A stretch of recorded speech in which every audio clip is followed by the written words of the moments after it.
అది ఎలా అనిపించింది మూవీ అంటే ఏం చెప్తారు? కింగ్డమ్ బాగుంది, మంచి ఫిలిం. నాగవంశీ గారు ఏదైతే ఆయన జనాలకు మంచి సినిమాలు ఇస్తారో అలాంటి ఒక మంచి ఫిలిం తీసుకొచ్చారు. ఫస్ట్ హాఫ్ అయితే చాలా చాలా బాగుంది, సెకండ్ హాఫ్ ల్యాగ్ ఉంది. సెకండ్ హాఫ్ కొంచెం బోర్ కొడుతుంది and climax was weak. Climax high ఇచ్చే ఎలిమెంట్స్ ఏమన్నా పెట్టి ఇంకా బెటర్ హై ప్లాన్ చేసుకుంటే బాగుంటుంది. అండ్ గౌతమ్ తిన్నూరి గారు అంటే మనకు గుర్తొచ్చేది ఎమోషన్. ఆయన అవుట్ ఆఫ్ బాక్స్ వచ్చి యాక్షన్ తీశారు, ఎమోషన్ మిస్ అయింది. Action was good but emotion was not up to the mark. ఎందుకంటే ఆయన మళ్ళీ రావా కానీ లేదంటే జెర్సీ కానీ మనకి ఆయన గుర్తొచ్చే సీన్స్ ఎమోషన్ ఉంటుంది. ఆ ఎమోషన్ అనేది ప్రాపర్గా లేదు. బట్ సీన్ అలా ఉన్నప్పుడు ఆ సీన్ ఒక హై ఇచ్చి తీసుకెళ్ళిన వ్యక్తి అయితే మటుకు అనిరుద్ధ్ బీజిఎంకి టేకే బౌ. ఆయన బీజిఎం ఏం దాకా కొడతాడో తెలియదు కానీ ఆ బీజిఎం ఆ సీన్ని ఎలివేట్ చేసి హై లెవెల్లో కూర్చోబెడుతుంది. సో ఫస్ట్ హాఫ్ అయితే పీక్స్, సెకండ్ హాఫ్ కొంచెం ఇంకా బెటర్ చేయవచ్చు. అండ్ విజయ్ దేవరకొండ గారి పెర్ఫార్మెన్స్ చాలా బాగుంది.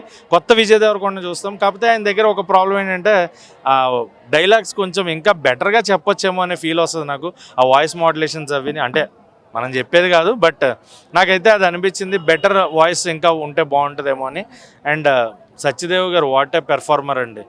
ఆయన సీన్స్ అయితే మటుకు అద్భుతం. అసలు సత్యదేవ్ గారు విజయ్ దేవరకొండ గారి మధ్యన సీన్స్ బాగున్నాయి, బట్ ఎమోషన్ మిస్ అయింది. ఆ బ్రదర్ బాండింగ్ ఎమోషన్ ఉంటుంది కదా, అది కొంచెం తక్కువైంది. ఎమోషన్ ఇంకా ప్రాపర్గా క్యారీ చేస్తుంటే బాగుంటుంది. ఓవరాల్గా సినిమా అయితే good theatrical experience, cinematic experience ఉండే మంచి theatrical film Kingdom. So first half కొంచెం సూపర్ ఉంటుంది, ఫస్ట్ హాఫ్ అయితే అదిరిపోతుంది. సెకండ్ హాఫ్ కొంచెం బోర్ సీక్వెన్సెస్ ల్యాగ్ ఉంటుంది. సెకండ్ హాఫ్ క్లైమాక్స్ ఇంకా బెటర్గా ప్లాన్ చేస్తుంటే బాగుండేది. సినిమా అయితే బ్లాక్ బస్టర్ హిట్ ఉంటుంది. బట్ ప్రెజెంట్ అయితే హిట్ ఫిలిం, ఒక మంచి hit film. And Vijay Deverakonda గారికి కమ్బ్యాక్ ఫిలిం.